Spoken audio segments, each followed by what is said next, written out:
nuk është ligji I parë I cili është sjell në mënyrë themi të njëanshme, që ka vendos dikush aty se unë jam I madhi, unë jam patroni, unë jam parat dhe ti do bësh atë që them unë. Si do e bësh është puna jote. Do me thënë, unë të paguaj rrogë.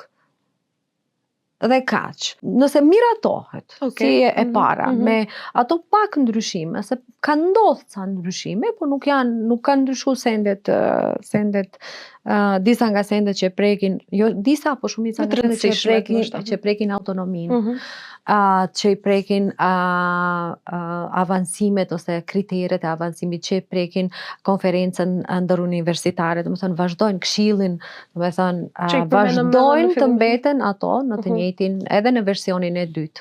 Nëse nuk miratohet, do me thënë atëherë do ishte mirë që për ta bërë një ligj të ketë ajo qasja holistike në atë kuptimin të futen, të inkuadrohen të gjithë palët e interesit. Nëse miratohet kështu si është, ose me pak ndryshime, unë mendoj se do ketë probleme me zbatimin.